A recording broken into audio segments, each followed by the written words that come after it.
네, 안녕하십니까. 오토다이리 오종훈입니다. 제규어 e페이스 준비했습니다. 제규어가 만든 두 번째 SUV죠. 제규어가 F페이스에 이어서 컴팩트 SUV로 e페이스를 투입하면서 이제 본격적인 SUV 메이커로 발돋움하는 모습입니다. 시장에서도 치열한 경쟁 마다하지 않겠다라는 자세죠. SUV 시장에 아주 적극적으로 뛰어들고 있는 그런 모습입니다. 세단, 스포츠카는 제규어, 그리고 SUV는 랜드로버라는 전통적인 이제 구분이 허물어지고 있는 겁니다. 그렇다고 랜드로버가 세단을 만들지는 않겠지만 두 브랜드 간 경계는 허물어지고 있는 그런 형국입니다. 랜드로버는 포르쉐에 뺏기느니 차라리 제규어가 나눠 갖는 게 낫겠다라는 입장을 얘기하기도 했었죠. 제규어가 이제 본격적으로 SUV 시장에 뛰어들고 있다라는 사실은 그만큼 SUV 시장이 지속적으로 확장하고 있음을 보여주는 좋은 사례, 좋은 반증이라고 얘기할 수 있겠습니다. 과연 제규어는 어떤 컴팩트 SUV를 만들었을까요? 이 차를 타고 살펴보도록 하겠습니다. 시승 모델은 제규어 e페이스 P250R 다이나믹 SE 트림입니다. 옆모습입니다. 아주 멋진 모습이죠. 앞뒤에 필에 타이어, 19인치 타이어가 힐하우스를 채우고 있고요. 루프라인은 뒤로 갈수록 낮아지는 쿠페 라인을 이루면서 뒤로 흐르고 있습니다. 리어 스포일러와 뒤로 많이 기울어진 뒷창, 그 아래 리어 램프까지 이 뒷모습이 상당히 아름답게 마무리되어 있고요. 차체 측면을 가로지르는 캐릭터 라인들이 포인트를 이루고 있습니다. 자, 앞모습입니다. R 다이나믹 SE 트림이죠. 범퍼 부분과 안개등이 R 다이나믹 SE 트림의 특징입니다. 자, 주간주행등, 헤드램프 아래쪽을 감싸고 있는 주간주행등이 상당히 인상적인 라인을 이루고 있죠. J블레이드 주간주행등이 됩니다. LED 헤드램프를 적용하고 있고요. 메쉬 타입 그릴 한가운데 제규어 배지를 부착해 놓았습니다. 제규어 표범의 얼굴이 상당히 인상적으로 다가오죠. 그리고 우측 하단에 다이나믹 SE 배지를 함께 붙여 놓았습니다. 상당히 단정하면서도 강한 인상을 주는 프론트 마스크입니다. 네, 뒷모습입니다. 뒷창은 경사지게 배치되어 있고요. 그 끝에 아래쪽으로 제규어 배지, 제규어 엠블럼이 당당하게 자리 잡고 있습니다. 얇고 길게 배치된 리어 컨비네이션 램프가 뒷모습에서 가장 강한 인상을 주는 부분이 아닌가 싶습니다. 범퍼 하단부 좌우로 배치된 듀얼 머플러, 고성능 SUV의 면모를 보여주는 디자인 포인트가 아닐까 싶습니다. 범퍼 아래로 살짝 인테그럴 멀티링크 시스템의 서스펜션의 아랫부분이 살짝 걸쳐서 보이네요. 역시 제규어답게 상당히 아름다움을 추구하는 디자인을 적용하고 있습니다. 네, 뒷좌석입니다. 블랙 앤 화이트 투톤으로 처리된 인테리어가 아주 밝은 분위기를 자아내고 있죠. 차창은 원터치로 이렇게 닫힙니다. 여기까지 내려오고요. 이만큼 남겨놓고 닫히네요. 올라가는 것 역시 원터치로 올라가고요. 뭔가가 걸리면 이렇게 다시 리와인드 되고 있습니다. 무릎 공간, 주먹 하나, 두 개가 꽉 끼어서 들어갑니다. 충분한 공간이라고 할 수 있겠죠. 컴팩트 SUV인데 이 정도의 무릎 앞 공간을 확보하고 있다는 것, 상당히 상대적으로 넓은 공간이다 라고 얘기해도 좋을 듯 합니다. 제 손바닥 높이 정도로 센터 터널이 솟아 있는데요. 앉아보면 가운데 자리가 그렇게 불편하지는 않습니다. 엉덩이가 조금 옆좌석보다 좀 올라와 있기는 한데요. 편하지는 않지만 필요한 만큼의 어떤 그 착좌감, 안락감 느낄 수 있는 가운데 좌석입니다. 다만 센터 터널이 솟아 있어서 다리를 살짝 어중간하게 벌려서 앉아야 되는 그런 불편함은 있겠습니다. 컴팩트 SUV죠. 이 정도의 불편함 그렇게 나쁘다라고 탓할 수 있는 것은 아닌 듯 하고요. 그냥 사이 좌우로 한 명씩 뒷좌석에 두 명만 앉는다고 친다면 최고 수준의 최고의 어떤 그 승차감, 공간감을 만끽할 수 있지 않을까 하는 생각도 듭니다. 암레스트 이렇게 내릴 수 있고요. 암레스트 안쪽에 조그만 수납 공간이 준비되어 있습니다. 자, 센터 콘솔 뒤쪽으로 세 단계로 조절할 수 있는 열선이 들어와 있고요. 그 아래 12V 전원구, 그리고 조그만 수납 공간 있어서 넉넉하다고는 할 수 없지만 컴팩트 SUV 차급에 비해서는 비교적 여유로운 실내 공간, 뒷좌석 공간을 가지고 있다라고 얘기할 수 있을 듯 합니다. 자, 지붕은 아주 시원한 선루프로 통유리로 메어놓아서 파노라믹 글래스 루프죠. 아주 시원한 하늘을 보여주고 있습니다. 뒷시트를 접을 수가 있을 텐데요. 이렇게 6대 4로 접어서 트렁크 공간을 더욱더 확장해서 사용할 수도 있겠습니다.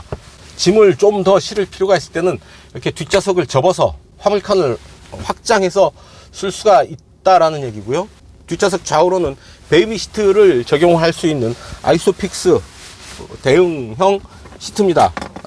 지금 지붕 글래스 루프 옆으로 에어백 표기가 되어 있어서 이쪽에 에어백이 들어가 있구나 시각적으로 알 수가 있고요. 차를 타는 동안 한번 작동을 할까 말까 한 이런 부분들이죠. 하지만 이런 부분들을 눈으로 시각적으로 확인함으로 해서 차에 대한 신뢰감, 그리고 탑승객, 운전자를 포함한 탑승객의 심리적인 안정감을 갖는데도 효과가 있지 않을까 하는 생각을 해봅니다. 자, 앞으로 가시죠. 네, 실내 운전석에 앉았습니다. 아주 밝은 실내가 마음에 드는데요. 블랙 앤 화이트 투톤 컬러로 실내를 처리했고, 특히 밝은 아이보리색 계열의 가죽 시트를 적용을 해서 아주 밝고 환한 실내를 만들어 놓고 있습니다. 일단 실내가 어둡지 않아서 좋네요. 자, 왼쪽서부터 한번 둘러보죠. 도어 패널에 메르디앙 스피커가 들어와 있습니다. 메르디앙 오디오 시스템이라는 얘기인데요. FM 93.9 93.9 FM으로 주파수를 맞춥니다.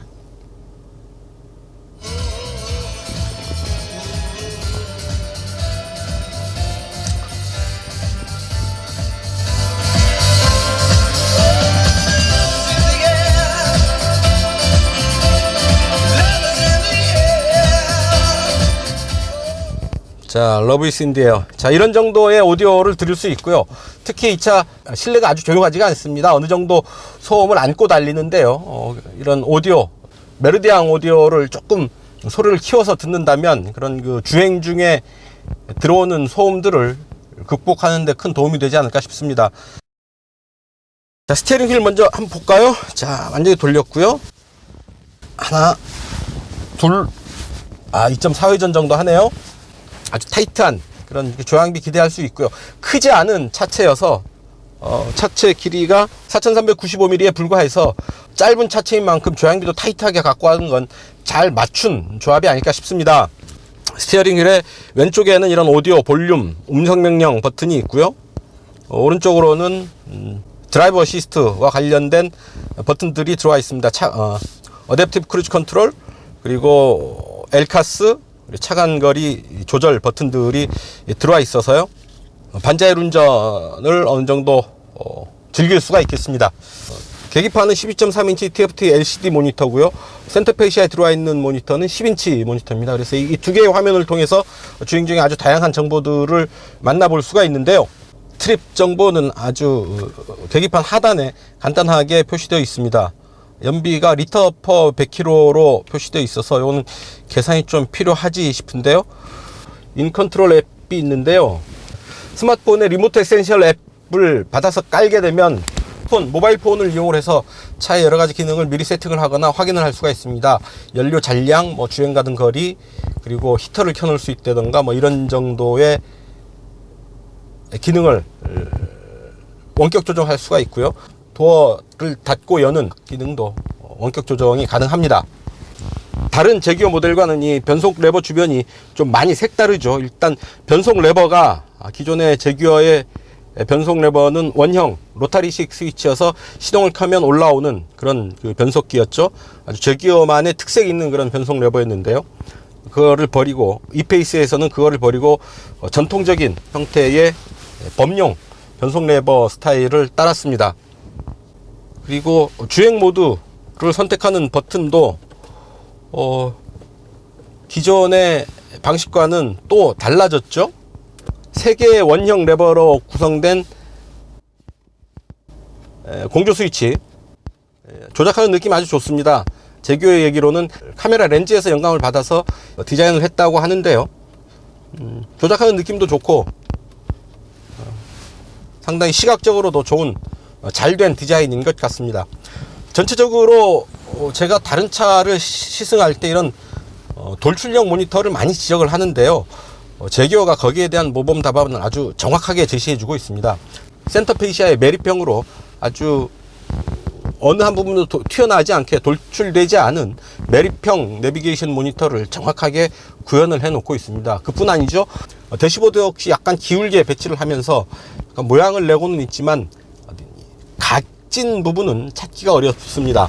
각질 위험이 있는 부분들은 이렇게 라운드를 충분히 줘서 사람이 가서 닿았을 때 크게 다치지 않을 그런 디자인으로 만들고 있습니다.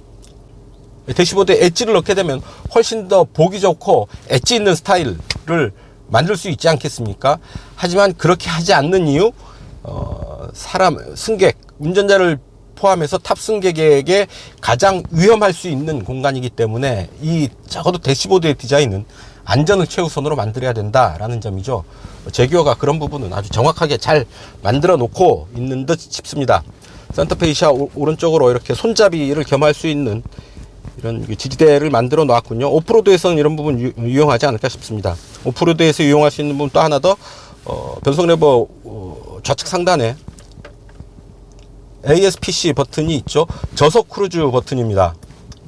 버튼을 누르면 이제 가는 구간이 활성화가 되죠.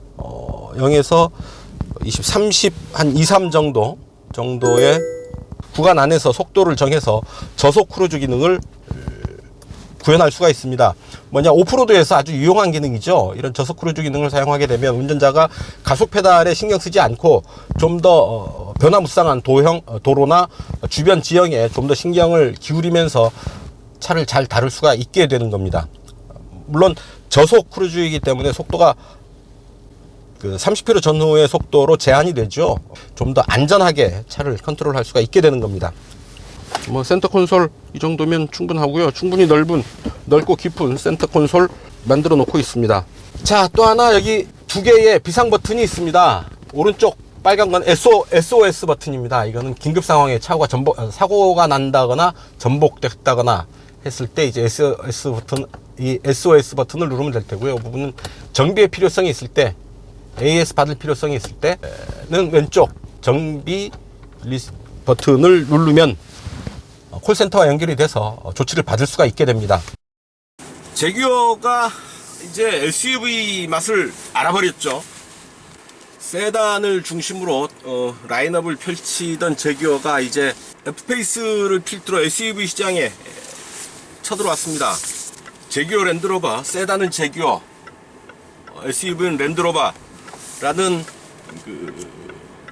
경계가 허물어져 버린 거죠. S페이스의 등장으로 경계가 허물어진 이상 SUV 시장을 향한 제기어의 진격은 계속되고 있는 겁니다. 컴팩트 SUV로 이페이스를 투입한 겁니다. 곁다리로 하는 장사가 아니고 SUV 시장에서 제대로 한번 장사를 해보겠다라는 이런 의지가 엿보이죠. 오죽하면 이라는 생각도 듭니다. 제기어 뿐만이 아니라요. 전통적인 세단 시장이 점점 쪼그라들고 있죠. 세단 시장의 위축은 필연적으로 이런 SUV 시장의 확대와 맞물리는 상황인 것이죠. 어느 게 먼저다라고 얘기하지는 못하지만 소비자들의 취향 변화가 이렇게 시장의 변화를 불러오고 있고요. 아트 오브 퍼포먼스라고 제기어는 이 차를 어떤 예술의 차원으로 승화시켰다라고 강조하고 있는데요. 주차장에서 처음 이 차를 딱 볼 때, 야, 멋있다, 예쁘다, 역시 제기어구나 라는 생각을 하지 않을 수 없습니다. SUV지만 제기어의 특색이 딱 드러나 있는 그런 차입니다. 자, 길이가 4395mm, 너비는 딱 1900mm고요. 높이가 1638mm, 1638mm로 컴팩트 SUV라고는 하지만 그렇게 작은 크기는 아닙니다. 필요한 크기를 딱 갖추고 있고요. 다만 제기어의 라인업에서 중형 F페이스 아래로 배치된 SUV라는 의미에서 컴팩트 SUV라고 부르지만 전체적인 사이즈를 보면 그렇게 작은 차라고 얘기할 수는 없을 듯 합니다. 이제 도심의 좁은 길, 좁은 골목에서 움직이기 편합니다. 차체 길이가 길지 않아서 뒷부분은 비교적 가볍게 부담 없이 따라옵니다. 크게 뒷부분이 신경 쓰이지 않는다라는 얘기죠. 너비가 1900mm죠. 생각보다는 너비가 있습니다. 좀 넓은 차인데요. 팔을 쭉 뻗어보면 조수석 끝이, 조수석 시트 끝이 닿지 않습니다. 이렇게 몸을 기울여야 겨우 닿을 수 있는 거리고요. 조수석 창은 아예 닫기가 어렵습니다. 아주 멀리 있는 조수석 창문입니다. 어쨌든 폭은 좀 있지만 차를 컨트롤 하는데 차폭이 주는 부담감 그렇게 크지는 않은 듯 합니다. 도로에 이런 굴곡과 충격 툭툭 타고 넘으면서, 그런 충격을 툭툭 타고 넘을 때 이 차의 어떤 그 서스펜션 완성도를 느끼게 되는데요. 충격의 상당 부분을 걸러내고 전해줍니다. 고급감 혹은 높은 수준의 완성도를 느끼게 되는 거죠. 충격을 딱 쇼크를 받고 난 뒤에 잔진동이 없습니다. 한 번에 딱 그 흔들림을 잡아 나가는 거죠. 자, 차가 멈추면 오토스톱이 작동을 해서 시동이 멈춰야 되는데요. 자, 시동이 꺼졌죠. 완전히 실내는 이제 정막강산이고요. 조용해졌습니다. 스티어링 휠을 돌리면 바로 시동이 켜지고요. 켜지기 전에 약간의 저항감이 있네요. 스티어링 돌리지 마라, 뭐 이런 거죠. 돌리면 시동이 켜질 거야, 뭐 이런. 재시동될 때 재시동의 느낌은 그렇게 거칠지는 않은 것 같습니다. 엔진 시동은 아주 부드럽게 재시동이 걸립니다. 제규어가 자랑하는 인제늄 엔진입니다. 2.0 가솔린 엔진이고요. 최고 출력은 249마력입니다. 5000rpm 이상, 5500rpm에서 최고 출력이 발휘가 되고요. 최대 토크가 37.2kgm입니다. 이 최대 토크가 약 1500rpm에서부터 4500rpm 구간에서 고르게 발휘가 됩니다. 최대 토크가 차가 움직이는 거의 모든 영역, 일상 주행 영역은 물론이고 엔진 회전수가 높은 구간에서도 최대 토크가 발휘된다는 점, 상당히 어떤 그 효과적인, 효율적인 엔진이 되지 않을까 싶습니다. 주변 교통 회로에 맞춰서 편안하게 움직이고 있습니다. 지금 계기판은 12.3인치 TFT 모니터로 적용된 가상 모니터죠. 운전자 보조 시스템 시작하려면 OK를 누르고요. 충돌 방지 시스템 전방 경고 하고요. 설정, 어시스트 기능 활성화. 하나, 둘, 세 칸, 네 칸. 앞차와의 간격은 4단계로 세팅을 할 수가 있고요. 자, 왼쪽에서 빠르게 지금 들어오는 차가 있습니다. 오른쪽으로 차선을 잘 잡아 나가고 있죠. 자, 80km의 속도에 놓고 가고 있습니다. 아주 잔잔하게 깔리는 소리 정도 느낄 수 있고요. 노면 소리도 아주 있는 듯 많은 듯 들리고요. 차창을 스치는 아주 잔잔한 바람 소리도 들리고 있습니다. 자, 도로 소음이 실내로 이제 들어오는 경우들이 있는데, 그러니까 날 것 그대로의 소리가 아닙니다. 한번 걸러진 그런 소리를 내고 있고요. 자, 앞에 끼어드는 차가 가깝게 있었는데 경고를 통해서 운전자에게 주의를 촉구하고 있습니다. 자, 가까워지는 거죠. 자, 패들 시프트, 스티어링 휠에는 패들 시프트가 있어서 편안하게 변속을 할 수 있습니다. 조용히 남모르게 변속을 할 수도 있겠고요. ZF의 9단 변속기를 적용을 하고 있습니다. 이제 변속기 다단화, 다운사이징과 더불어서 피할 수 없는 추세라고 얘기할 수가 있죠. 이제 9단 변속기가 등장한 지 얼마 지나지도 않았는데 벌써 10단 변속기를 장착한 차들이 아무렇지도 않게 나오고 있습니다. 주행 모드는 빙판 눈길, 에코, 컴포트, 다이나믹 모드가 있습니다. 일단 다이나믹 모드 한번 가보죠. 계기판이 일단 빨간 배경으로 바뀌고요. 차의 반응이 조금 달라졌죠. 엔진 소리도 좀 더 강해졌고요. 하지만 가속 반응이 이렇게 즉각적인 것 같지는 않은데요. 가속 페달을 툭툭 쳐봤을 때 좀 더 강한 반응이 느껴지긴 하는데요. 아주 예민한 툭툭 건드렸을 때 바로바로 반응하는 그런 정도는 아닙니다. 자, 컴포트 모드고요. 에코 모드가 또 있습니다. 그리고 눈길, 빙판 이런 시스템인데요. 주행 모드를 바꿔주는 레버가 바뀌었죠.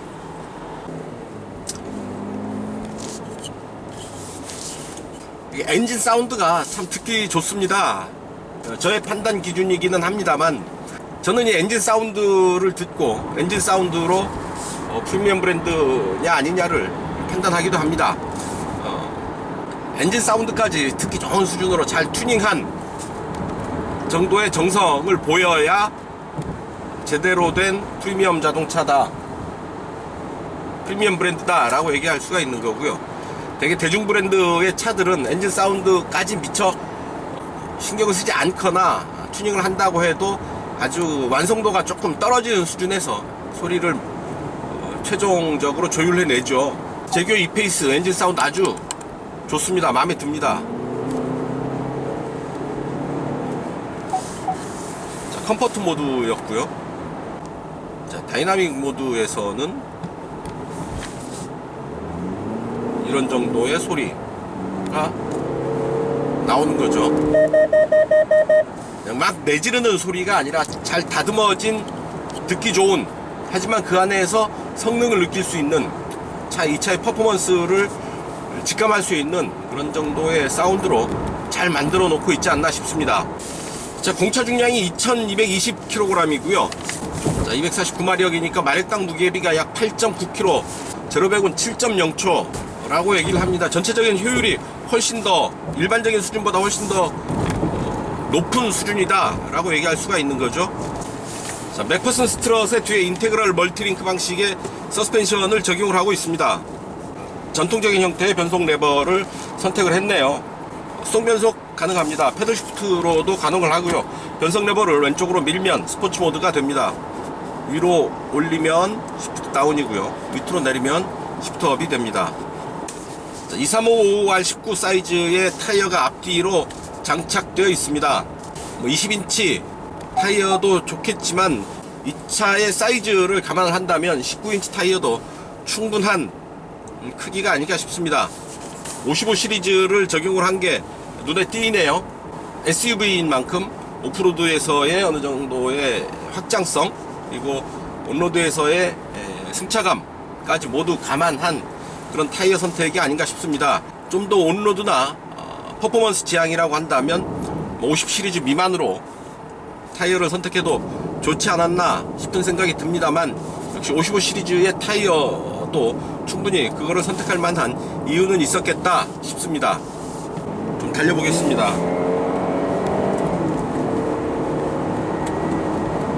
다이내믹 레인지를 선택을 했고요. 자, 속도를 좀 올려봅니다. 속도만큼의 체감 속도라고 보이는데요. 자, 실제 속도와 체감 속도 사이에 갭 차이는 거의 없습니다. 달리는 만큼의 속도감이 느껴지는데요. 아무래도 SUV이다 보니까 차체에 높이가 있죠. 높이가 있어서 속도감이 좀 더 커지고요. 높은 차다 보니까 차의 높이에서 오는 어떤 그 구조적인 체형적인 한계 완전히 극복하기는 힘들지 않겠나 하는 생각을 해봅니다. 달리는 정도, 달리는 만큼의 속도감 느낄 수 있습니다. 지금 90km 조금 넘어가고 있는데요. 차창을 스치는, 지붕을 스치는 바람 소리도 살짝 실내로 유입이 되는 것 같고요. 자, 시속 100km인데요. RPM 1800 정도 마크를 하고 있는데 더 떨어지네요. 1500까지 떨어졌습니다. 지금 9단이죠. 9단, 8단, 7단, 6단, 5단, 4단, 4단 4400까지 올라갔습니다. 3단, 오케이. 6000 딱 정확하게 마크를 하고 3단 6000rpm에서 시속 100km를 마크를 하고 있습니다. 자, 스포츠 모드를 다시 택해 봅니다. 스포츠 모드에서는 이런 그림이 되는 거군요. 자, 9단, 8단, 7단, 6단, 4단, 3단. 역시 마찬가지입니다. F9. 이제 수동, 다이나믹 조합에서는 운전자의 의지를 적극적으로 반영하게 되죠. 진정한 의미의 수동 변속 모드를 경험을 하게 됩니다. 운전자가 시프트업을 하지 않으면 변속이 일어나지 않게 되는 거죠. 3단. 자, 3단 7000에서 절대 더 이상 가속이, 자동 변속이 일어나지 않습니다. 운전자가 툭 변속을 해줘야지 변속이 일어날 텐데요. 지금 6200rpm 정도의 사운드, 엔진 사운드 어떻습니까? 그렇게 확 터지지도 않고 내지르지도 않지만 운전자 그 소리 안에 성능을 느낄 수 있는 그런 정도의 아주 힘있는 사운드 아니겠습니까? 여기서 이제 운전자가 4단으로 시프트업을 해줘야지 변속이 일어나면서 속도가 좀 더 올라가는 거죠. 개인적으로는 이런 부분이 가장 마음에 듭니다. 운전자가 필요할 때는 이렇게 운전자가 가장 적극적으로 차를 컨트롤할 수 있게 해줘야 되는 거죠. 그냥 스르르 변속이 되어 버리면 좀 더 RPM을 끈질기게 물고 가면서 차를 괴롭히면서 운전하고 싶은데 스르르 변속이 되면서 RPM이 풀려버리면 좀 맥 풀리는 경우도 있죠. 물론 늘 그렇게 운전할 수는 없겠지만 어쩌다 한번 좀 진하게 달려보고 싶을 때 반응해주는 그런 기분을 알아주는 차여서 저에게는 이런 부분이 참 마음에 듭니다. 자, 컴포트 모드에서는 이렇게 2단으로 가다가 바로 수동 변속 상황이어도 3단으로 바로 시프트업이 되는 걸 확인할 수가 있습니다. 다이나믹 모드에서 수동 변속이 완전한 수동 변속의 맛을 느낄 수 있다라는 얘기죠. 레이싱의 전통을 간직한 제규어가 이런 모드를 안 만들 리가 없죠. 마음에 듭니다. 물론 이렇게 고RPM을 지속적으로 사용해서 운전을 할 때 주의해야 될 것은 엔진 온도, 그러니까 온도 관리입니다. 오일 온도 그리고 냉각수 온도를 잘 보면서 엔진이 너무 과열되지 않도록 상황 파악을 해가면서 다뤄줘야 한다라는 점 말씀드리고요. 무조건 밟아서는 차가 힘들어할 수도 있다라는 얘기입니다. 첫 발을 떼기가 약간 멈칫하는 느낌이 있고요. 이후 꾸준하게 속도를 올려나가는데요. 워낙에 차체 무게가 2톤이 넘는 무게를 갖고 있어서 아주 가벼운 느낌은 아닙니다. 어느 정도의 무게감이 느껴지는 가속감이고요. 또한 고속 주행 상태에서도 실제 속도 이하의 체감 속도가 낮은 게 아니라 달리는 정도의 속도를 몸이 느낍니다.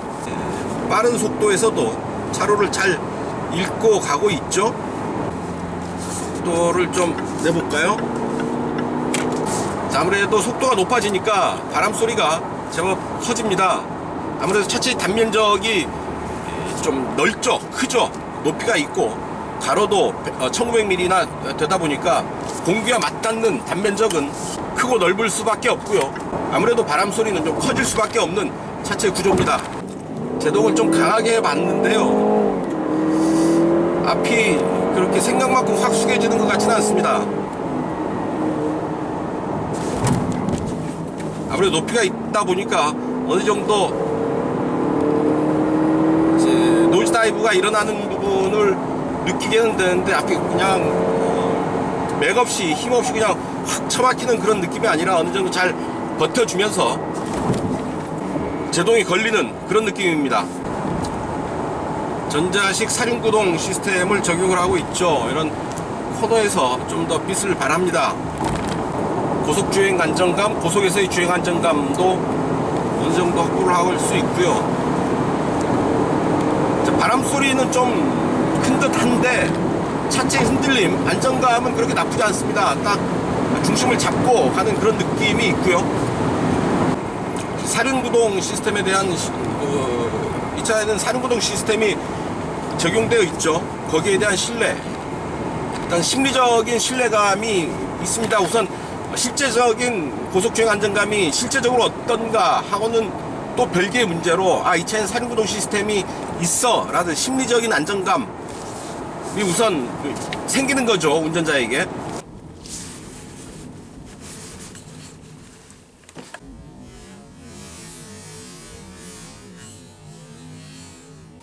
죄송합니다. 예. 아이고, 간다고 이제 검문을 세게 하고 있네요. 여기 마음 놓고 밟아서 안 될 것 같습니다. 어쨌든 한반도기가 펄럭이고 있는 통일대교 남단입니다. 자, 코너를 돌아 나가 보는데 그건 그거고, 자, 제법 빠르게, 자, 안정감 있게 이제 코너를 돌고 있습니다. 남북 정상회담 때문에 도로를 싹 정비를 했는데요. 덕분에 아주 운전하기가 편합니다. 차 상태가 아주 편하게 다가옵니다. 도로 상태가 좋으니까 차 흔들림도 훨씬 덜 하고요.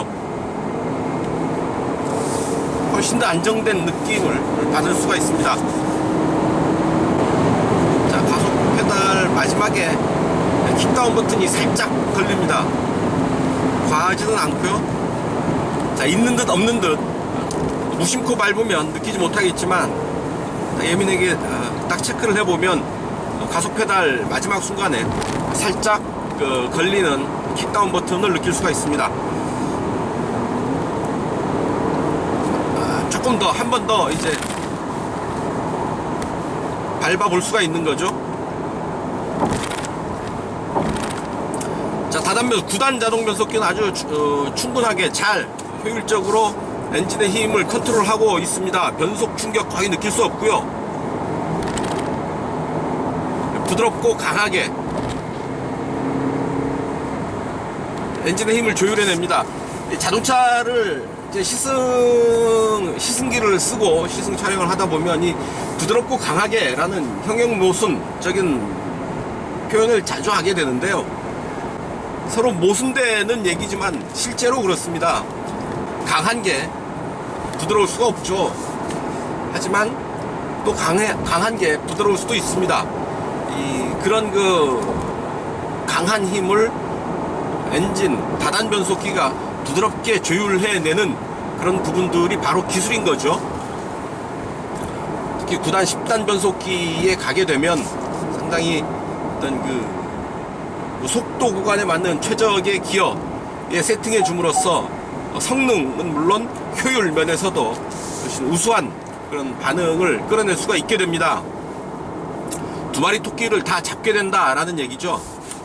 어떻게 아주 단적으로 얘기를 한다면 변속기의 단수가 그 차의 수준을 얘기해 준다라고 얘기해도 과언은 아닐 듯 합니다. 태권도, 유도의 1, 2, 3, 4단, 5, 6, 7, 8, 9단 정치의 최고수를 9단이라고 하지 않습니까? 그럼 9단 변속기라고 한다면 어떤 자동차에서 최고 수준의 경지, 최고 경지에 이르는 이제 변속기다 라고 얘기를 하려고 하는데, 이제 10단 변속기가 또 나오는 거 아닙니까? 이제 10단 변속기가 실제 양산차에 적용이 되고 있습니다. 9단이 최고수였던 무림에 이제 10단 고수들이 등장하는 거죠. 어떤 다단 변속기가 어디까지 진화를 하게 될지 보는 것도 참 재미있는 포인트가 아닐까 싶습니다만, 제 개인적으로는 9단 이상, 뭐 8구단 정도가 맥시멈이 아닐까 싶고요. 그 이상의 다단 변속기는 어떤 그 상징적인 의미가 크지 실제적인 효과는 기대에 못 미치지 않을까 하는 생각을 해봅니다. 10단 변속기까지 혹은 그 이상 두 자릿수 변속기까지 장착해서 얻을 수 있는 게 사실은 그렇게 크지 않다라고 저는 봅니다. 그렇다고 10단 나왔다고 11단 변속기가 나올까요? 그렇지는 않을 것 같고요. 저는 당분간 상당기간 어떤 10단 변속기가 최고속, 최다단 변속기가 되지 않을까 하는 생각을 해봅니다. 프리미엄 브랜드에서 만드는 컴팩트 SUV인 만큼 어떤 최소한의 혹은 어느 정도의 품질 수준, 어떤 그 프리미엄한 느낌, 프리미엄한 수준은 갖추고 있지만 모든 수준에서 완벽하게 만족할 만한 그런 품질 수준을 갖추고 있는 건 아니다 라는 걸 느낄 수 있습니다. 소비자들의 기대를 만족시킬 수 있는 적절한 수준에서 타협을 한 결과가 아닐까 싶습니다. 자, 돌아나갑니다. 속도를 좀 쭉 끌어올리고요. 제동 속도를 제한 뒤에 턴.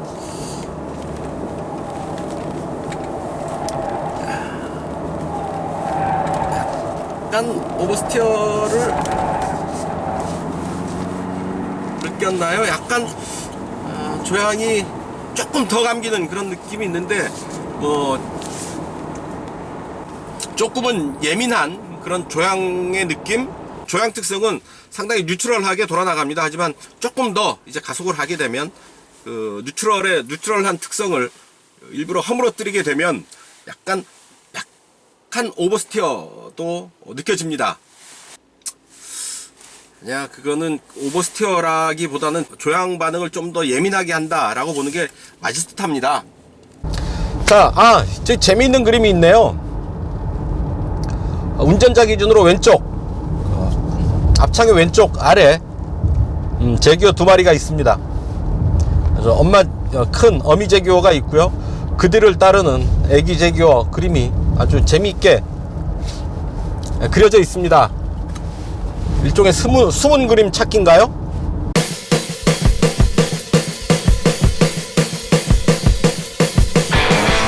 네, 파주 헤일입니다. 제가 교대역까지 목적지를 세팅을 해서 연비를 한번 체크를 해보도록 하겠습니다. 자, A 트립 재설정 했고요.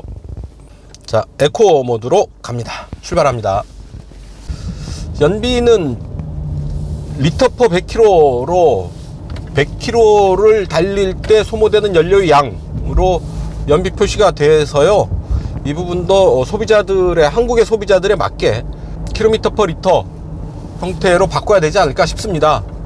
여기는 한국이니까요. 자, 자이로를 타고 쭉 이동하고 있습니다. 지금 연비는 7.5리터 퍼 100km까지 떨어졌는데요.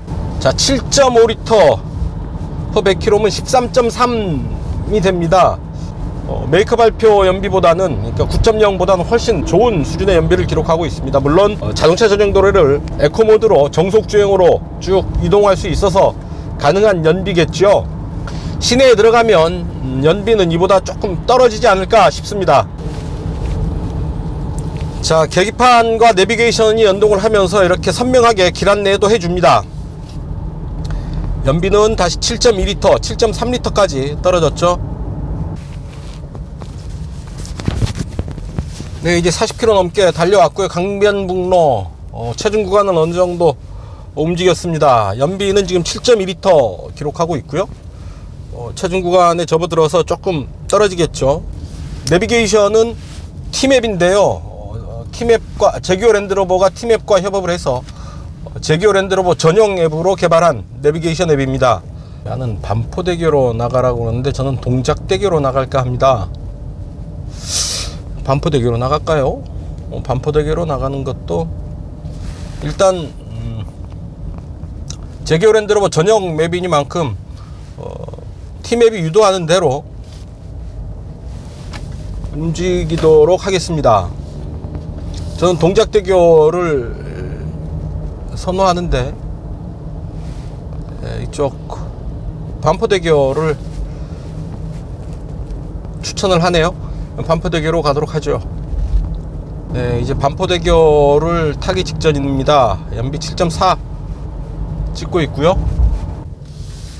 자, 이제 여기서부터 체증 구간을 지나고 있는데요.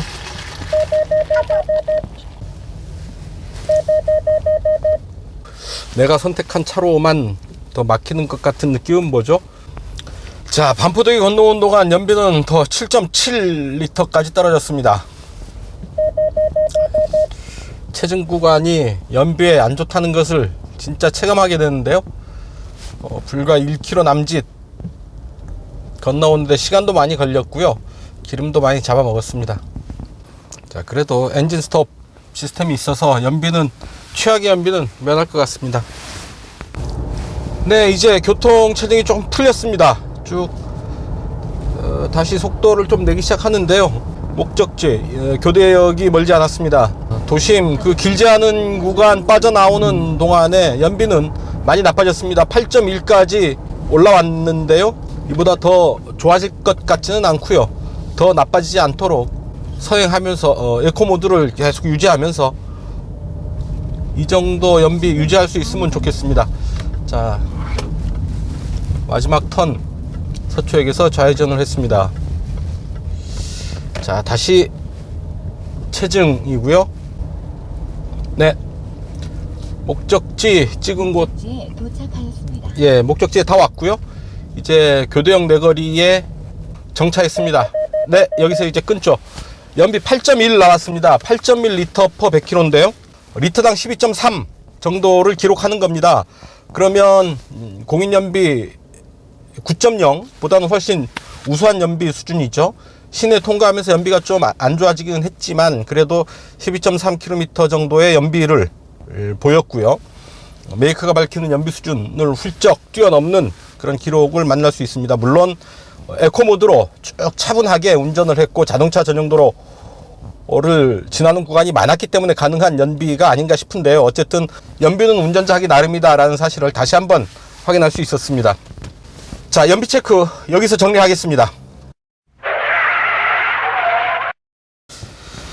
단도직입입니다. 엘카스 차로 유지 조향 보조 시스템은 아주 정확하게 차를 가운데로 유지시켜 주지는 못합니다. 차로를 대체로 잘 읽고 가기는 하는데 간혹 차선을 놓칠 때도 있고요. 조향에 개입하는 순간이 차선을 넘기 직전의 순간이어서 좀 거친 느낌도 듭니다. 전체적으로 엘카스의 완성도 그리고 전체적인 반자율 운전 시스템의 완성도가 조금 떨어져 보입니다. 좀 더 다듬어서 완성도 높은 기술 수준을 구현해 줬으면 하는 바람입니다. 변속 레버 주변부의 디자인은 많이 흔들리는 그런 모습입니다. 그동안 쌓아놓은 제규어의 특색 있는 그런 디자인 요소들을 허물어뜨리고 있고요. 다시 리셋을 했는데 완성되어 있는 좀 더 안정감 있는 그런 디자인 모습이 아니고요. 뭔가 어중간하고 아직 제자리를 잡지 못한 그런 느낌 받게 됩니다. 변속 레버 주변부가 이제 마치 가구들이 다 빠진 큰 아파트의 빈방 같은 그런 느낌을 주는 거죠. 이 변속 레버 주변의 디자인은 좀 더 완전히 허문 뒤에 다시 처음부터 만든다라는 마음으로 다시 세팅해야 되지 않을까 하는 생각이 듭니다. 네, 지금까지 제규어 E-페이스 탔습니다. 제규어가 만든 SUV라는 특성을 잘 느낄 수 있었습니다. 우선 디자인이 참 멋있었죠. 멋있는 디자인에 세단에 버금가는 수준의 승차감을 맛볼 수 있었습니다. 아주 꽉 찬 고성능은 아니지만 역시 컴팩트 SUV 차급에 비해서는 훨씬 높은 수준의 성능을 맛볼 수 있었고요. 사륜구동 시스템에 바탕을 둔 그 주행 안정감 그리고 코너링에서의 안정감이 인상적이었습니다. 제일 상위 트림인 R 다이나믹 SE 트림이 6,470만 원이고요. 제일 아래 트림은 5,530만 원의 가격에 판매되고 있습니다. 과연 시장의 반응은 어떨지 이제 시장 소비자들의 반응을 살펴볼 때가 아닌가 싶습니다. 제규어의 건투를 빌면서 E-페이스의 시승은 여기서 마칠까 합니다. 지금까지 저는 오토다이어리 오종훈이었습니다. 감사합니다.